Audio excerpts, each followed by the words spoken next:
With like a reasonable explanation on why you only recommend a 15-year mortgage. Why shouldn't I take a 30-year out and dump extra cash into an ETF earning 10 to 12%? And at the end of 30 years, I'd leverage my house and pay it off. Also have around $700,000 to spend from my investments.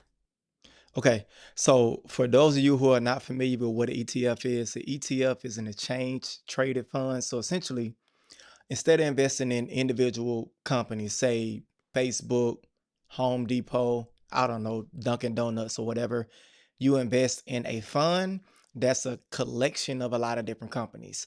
So there is, I know like a popular ETF is VOO and or QQQ or something like that. So say for example, a fund may be a collection of all technology companies, all healthcare related companies. It may be oil and gas company, whatever it is that you feel confident in or whatever you believe in as an investment. Now, obviously, I would suggest you guys do your own research. But for me personally, I have a certain ETF that I invest in, but only for temporary purposes.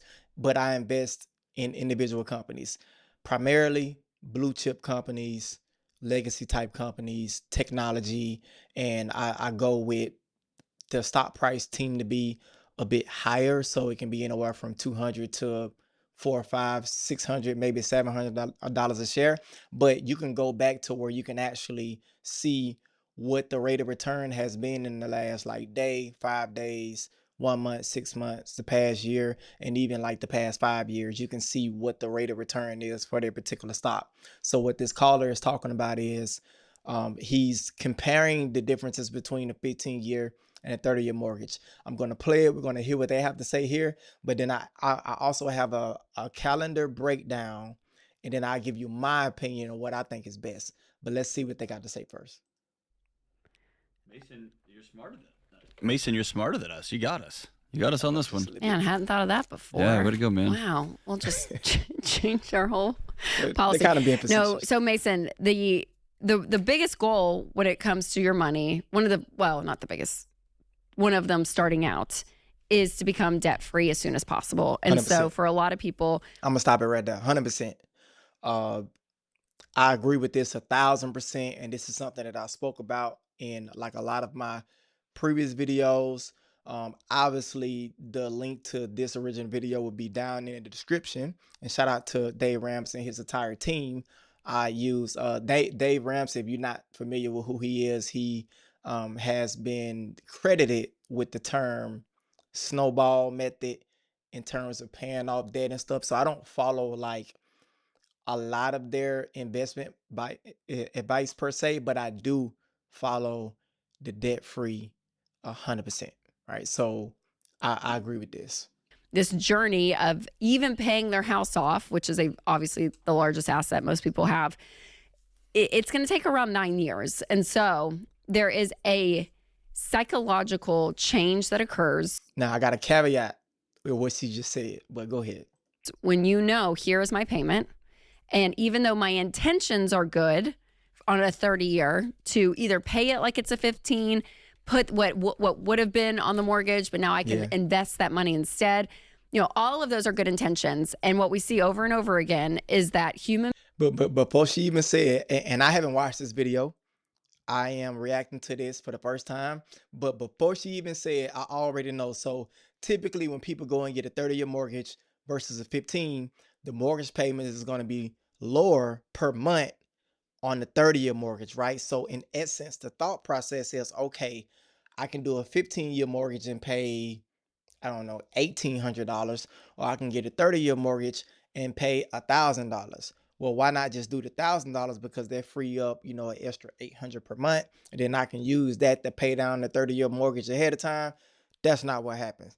That $800 a month goes on eating out, shoes, family vacations, furniture, home decor. It does not go towards what the intentions are.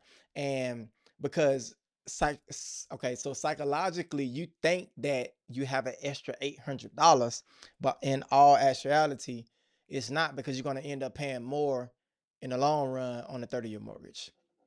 behavior can definitely trump what we had planned.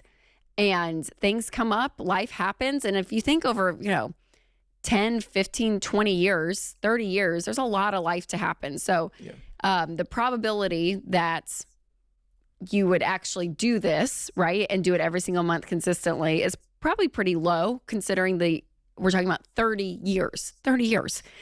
So the idea of doing the 15, I mean, it's just, there's mathematically it's faster. It forces you into a faster payment plan. And then when people are doing the baby steps and they get to this step, they're paying it off in 9 years versus 15. So you'll be paying it off earlier. Now, some people I know get a 30-year because the rate is better. The payments is more reasonable for their budget, right? There's a lot of different reasons. But again, it's putting systems in place that the rhythm of your money in your life will get you to where you want to go as fast as possible. And Yep, and that goes back to the budget, like I talked about in the last video.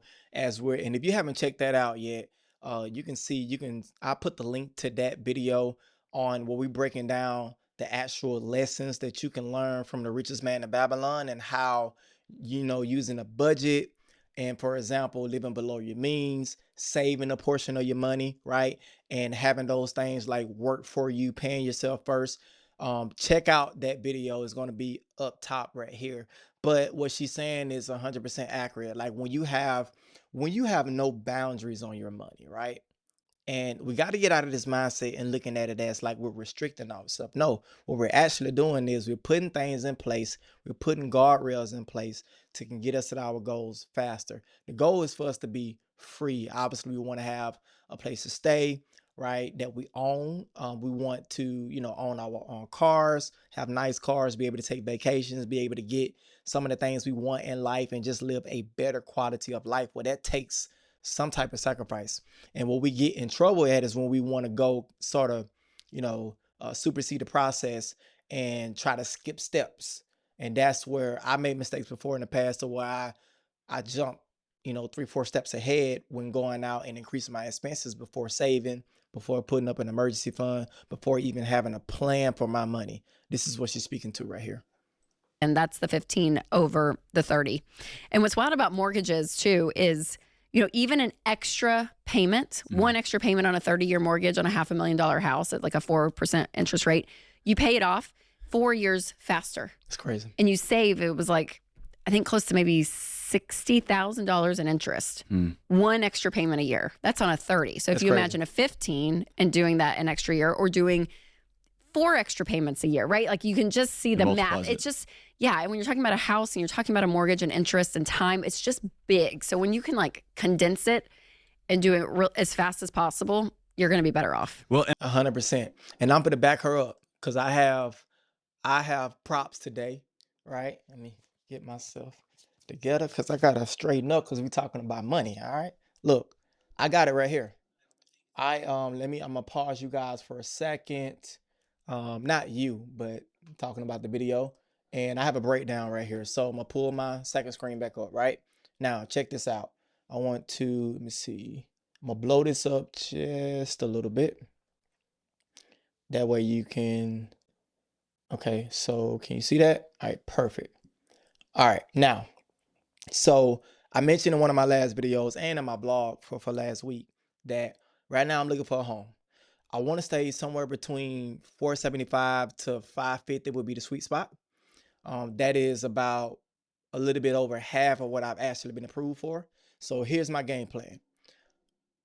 Excuse me. The home purchase price 475, right? I'm going to put down 20% because I don't want PMI. PMI is private mortgage insurance, and it's something that protects the bank. It don't really protect you, right? So it might be an extra 200, an extra 150, extra 300, whatever like your credit score is at the time. But this is money that, again, if you're thinking about a 30-year mortgage, this is something that adds up over time, and it does not go towards the principal of your home. So I'm putting down 20% to avoid PMI, private mortgage insurance. All right. Now, the actual current rates are a little bit less than this 7.25. I just kind of put 7.25 in there because I want it to be, I want to just give it a little more headway. But actually, the rates are on a 15-year, 6.22.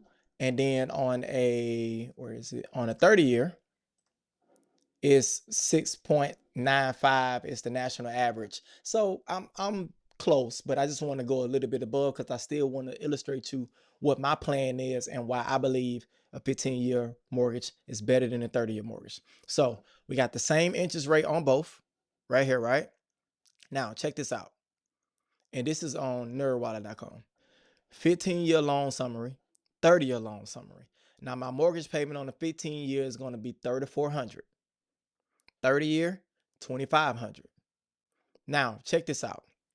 Total cost between the down payment, principal, and interest, I would pay about $719,000 for a house that costs $475,000. You following me?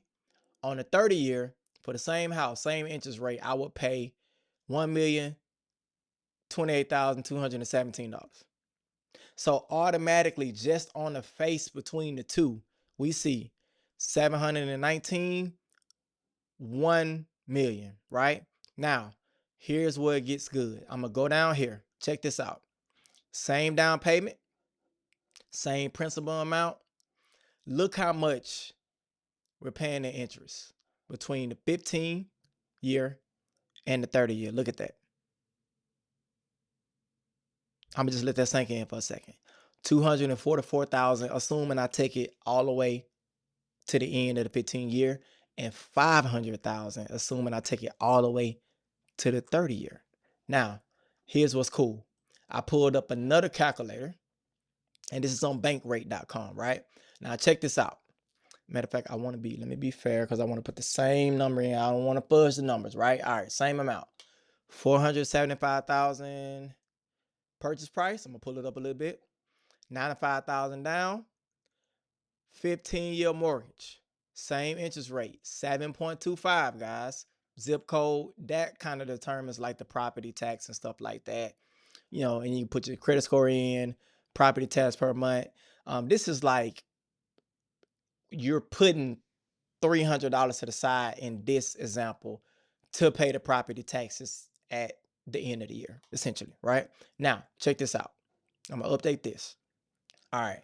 Now, before I get over here, I'm gonna put this in because I'm gonna show you what I am about to do, right? Okay. Now, same amount, 380,000 loan amount, total interest 244,000, total cost of the loan $624,398. This is on a 15 year. Okay. Now, so obviously, I'm purchasing in April 2025. I pay it off in April 2040. But check this out. I am going to pay an extra $5,000 a month. I know you're like, whoa, that's crazy. Actually, it's not. So I've designed my life in a way to where I can pay an extra $5,000 per month on my mortgage, guys. Look what happens. Same loan amount, 380,000. Look how much interest I pay. $64,000. This is not per year. This is for the total cost of the loan.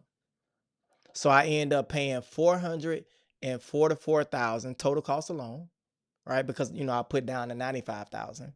So this number right here is the loan amount plus the amount of interest I'm going to pay with this plan. Look, but this is the beautiful part. Look when I pay the house off. Look at this. September 2029. Guys, we're in February. Well, the purchase will be in April 2025. So a little bit over 4 years, I will own a house that is, because I'm not going to purchase it if it's not worth, the purchase price is going to match. Preferably, I would like the purchase price to be a little bit less than the value of the house, but let's just assume it's it mirrors each other. It's one for one. $475,000 house. I will own that. Sorry about that, guys. I got a text message. I will own that in less than 5 years. That, my friends, is the power. Remember, I told you I love numbers. That is the power of a 15-year mortgage. That is the power of 20% down. That's the power of and you know what's the crazy part about it? Like I said, I'm gonna go here. Look at this. The national average is 6.95 right now, right? The top offers, like so that's tier one credit, 6.25. What about just put this 6.95 into the calculator? Check this out. Check this out. 6.95. I'm gonna update this. Boom. Look at that. Even that little small bump saved me $3,000. So you tell me, here's the numbers, plain as day. I think logically speaking, right?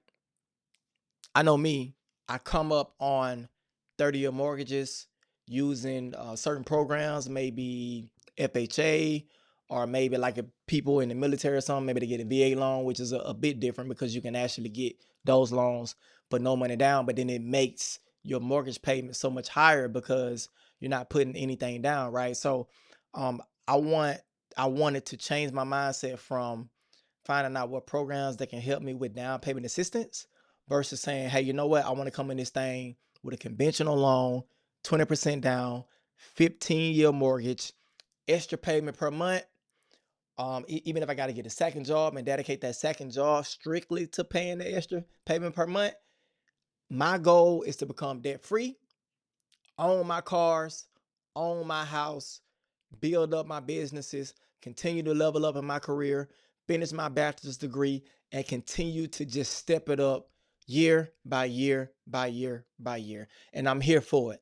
I love to do things like this, and this really brings me joy to get a chance to break down numbers. All right, so like I said, I'm gonna put the link down in the description to the original video. Shout out to Dave Ramsey and his team, and I hope that you now see how powerful a 15-year mortgage can be over a 30-year mortgage. Maybe we can move a little different. Peace.